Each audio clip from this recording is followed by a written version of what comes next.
Eu já imaginei que você fosse questionar isso, porque muita gente me pergunta isso. Como é que você treina o lado emocional? Aí entra o outro lado.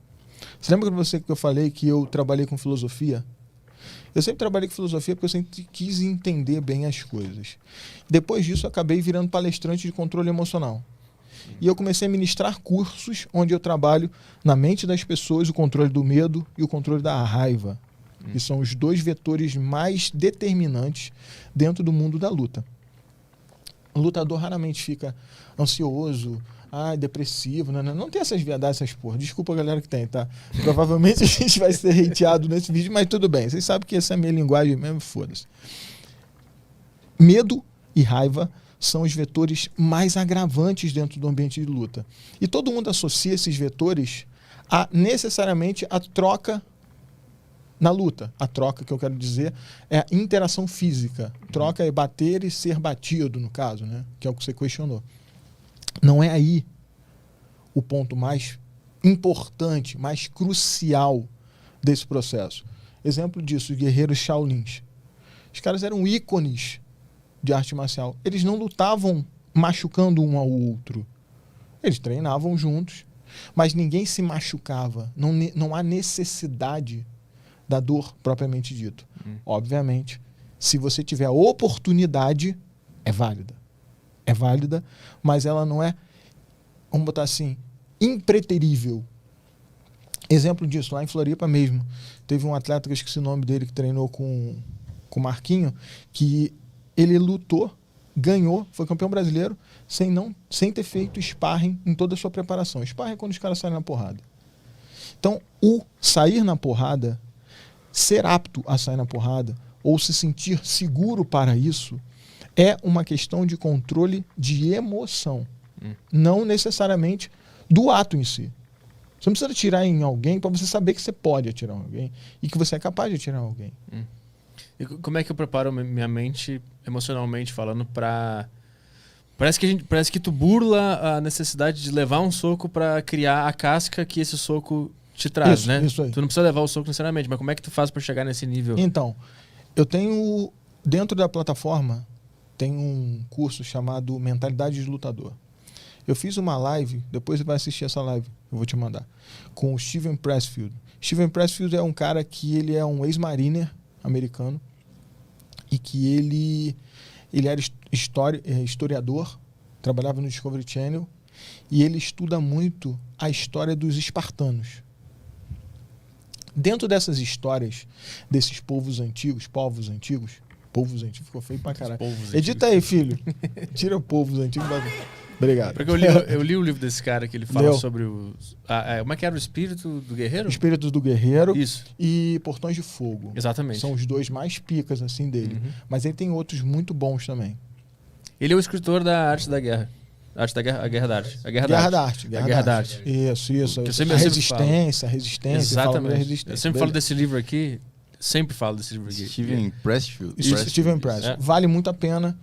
Eu, até hoje, tenho uma relação com ele que, depois da live, eu falo com ele no WhatsApp, com ele. Cara, é um cara que eu era fã dele, mas ele é tão acessível que hoje eu tenho ele como um conselheiro. Que foda. É um cara assim que eu uso pra minha vida como um conselheiro. Outro cara também que eu uso pra minha vida como conselheiro, que eu também era fã, Ernesto Rust. Não sei se você conhece. Ele é do K1. Foi campeão de Muay Thai no K1 N anos atrás, não sei quantos anos atrás, que agora o K1 já deve ter uns 50 anos. É um cara que a gente já fez live junto, a gente ia fazer um produto digital junto, inclusive, mas ficou muito difícil por conta da distância e tal. Mas é um cara que eu tiro dúvida com esses caras. E são caras que antigamente eu via como, porra, o cara é o super-homem, sacou? Caralho, que foda. É bem legal, essa coisa do YouTube, da internet, ela gera acessibilidade. E qual foi o insight que tu teve na live com o Steven? Então, na live com o Steven, a gente estava falando necessariamente da mentalidade de guerreiro. E que ela pode ser forjada a partir do autoconhecimento, que é ou a meditação ou o autoconhecimento propriamente dito. Quando eu digo meditação, galera, eu não sei ficar parado naquela posição de lótus, sacou? Meditando. Isso aí não é meditação, meu irmão. Meditação é diálogo interno. Diálogo interno é você pensar alguma coisa e você se questionar. Tipo, porra, tô pensando aqui, vou dar uma porrada naquele maluco que me deixou esperando.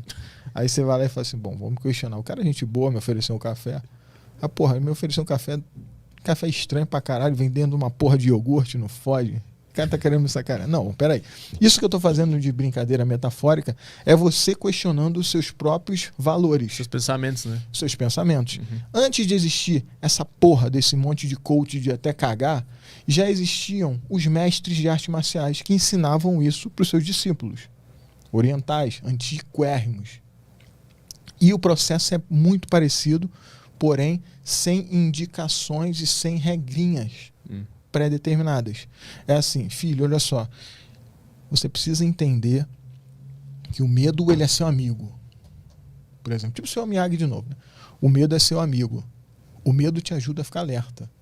Mas você não pode ser refém dele. Porque a partir do momento que o medo se torna o seu líder, você já não é líder de si mesmo. Você é só um fantoche. Beleza, um conselho legal, né? Ficou uma frase meio antiga, meio de samurai e tal. Beleza. Aí o cara começa a entender aquilo e vai ver exemplos. Que o mestre opera isso na vida dele. Tipo, porra, coisas simples, como não ter raiva dos outros, perdoar. Você perdoar alguém é um ato de coragem. Porque você tem que engolir tudo aquilo que você acha que é o certo, justo, ou o que você acha que tem que ser, ou que você, só ego, né? Quando você consegue engolir isso e perdoar de verdade alguém e fazer o bem para essa pessoa, sem julgamentos, você está sendo corajoso. Porque lutar contra você mesmo já é uma luta fodida. E esses exemplos morais, éticos, os mestres da antiguidade traziam pra gente a partir da vida deles, da história deles. Tem um cara que eu vou falar que eu sei que você já conhece também, que é o Miyamoto Musashi. Ele é um guerreiro antigo oriental, que ele era um samurai sem líder, né? É Gaijin? Não. Esqueci o nome agora, você lembra? Ronin? Ronin, é. Foi o cara do... Como é que era o nome do Leonardo? O Sodré? Leonardo Isso. Sodré. Que era do Aikido, ele falou sobre isso. Falou sobre dele. Esse cara. Então, esse cara era um referencial de mestre.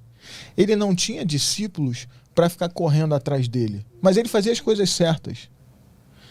Grandes líderes da história fazem isso.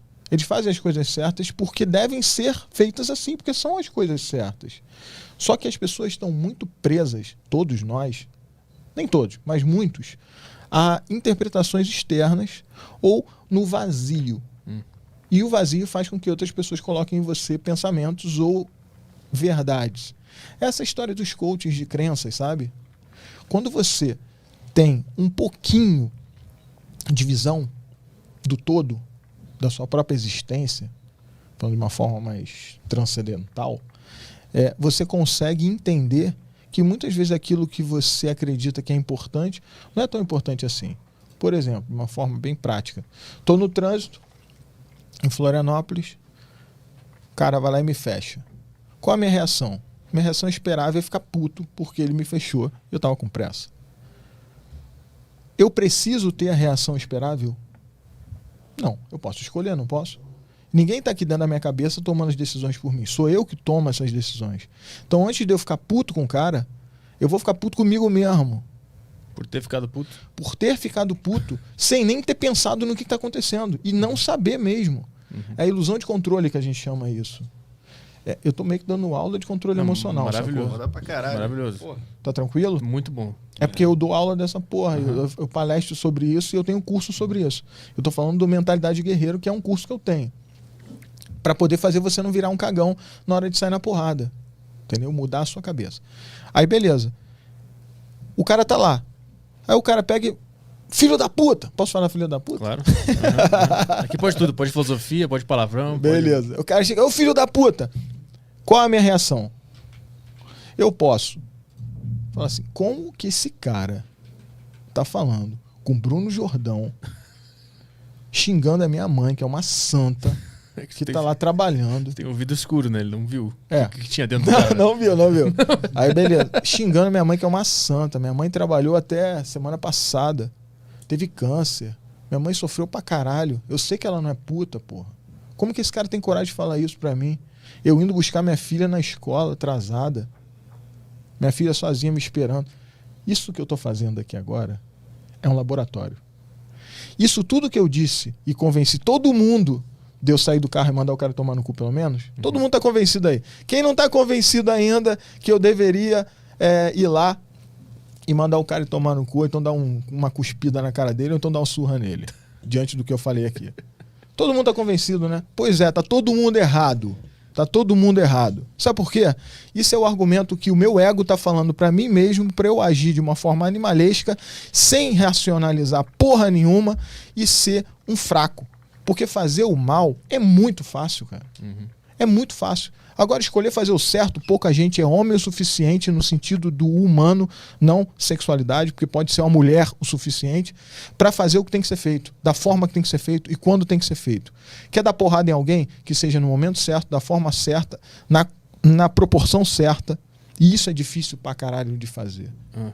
Mas qual é o horário certo de deixar o teu ego falar? Qual é o momento certo onde tu tem que descer e dar uma porrada no cara?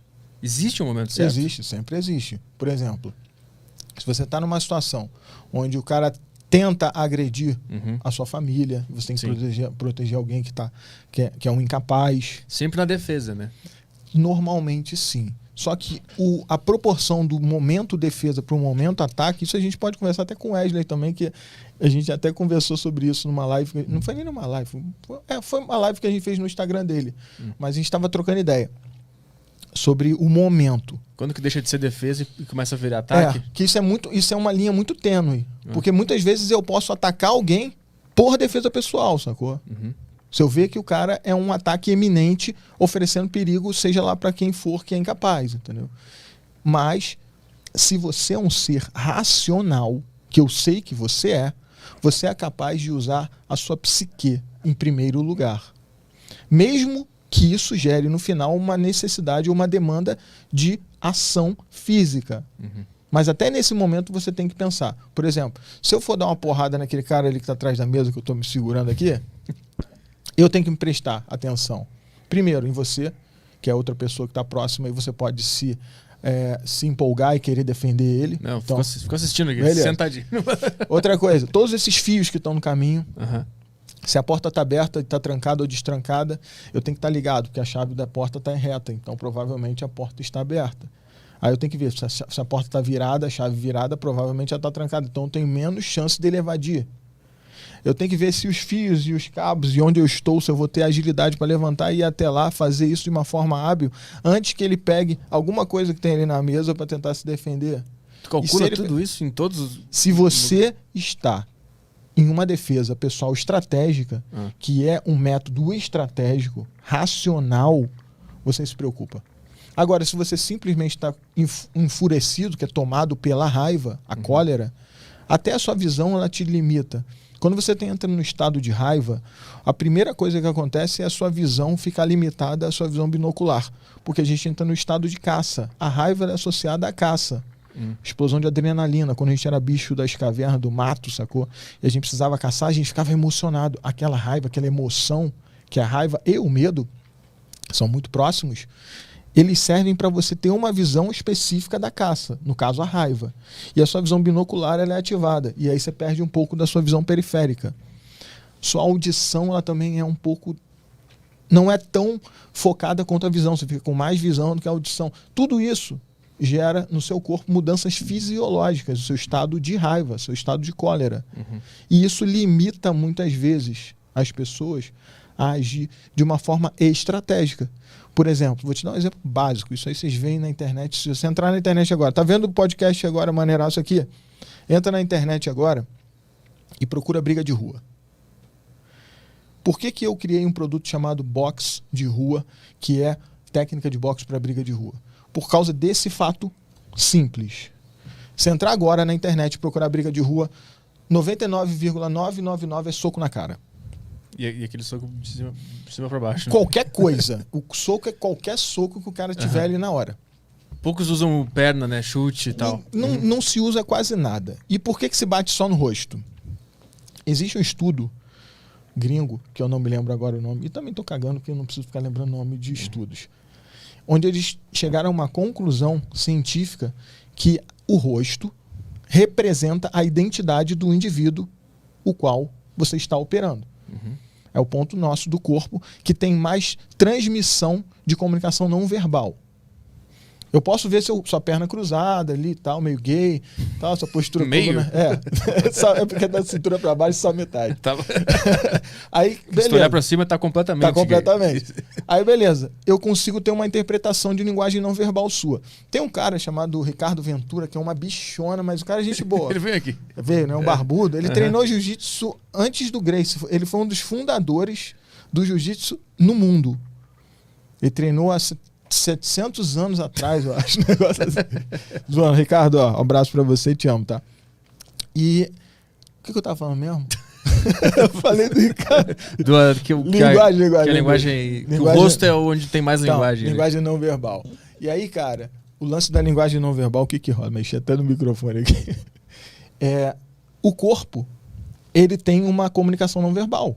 Mas o rosto, tanto que tem estudiosos como ele, e também tem o outro metaforando também, que também é estudioso dessa porra, também saca dessas paradas, e devem ter outros, eu só conheço esses dois. Uhum. E o rosto, ele tem uma presença muito grande. Quando você quer atingir a pessoa no âmbito de destruir a imagem dela, você vai intuitivamente para o ponto onde representa a identidade dela. E o ponto que representa a nossa identidade com mais veemência, com mais latência, é o nosso rosto. É por isso que a gente ataca o rosto. E porque tem o nosso lado do cérebro reptiliano, aquelas paradas de animal, que encaminha o nosso ataque para a cabeça por ser o centro nervoso. Então, tudo que você tem quando você está enraivecido são esses dois pontos, que é uma identidade básica, que é o rosto. Você tem uma identidade, um alvo, e o nosso cérebro animal dizendo ali é onde você mata, para você caçar. Então, quando você está nesse momento de agressão, você vai dar soco na cara. Ponto. Acabou.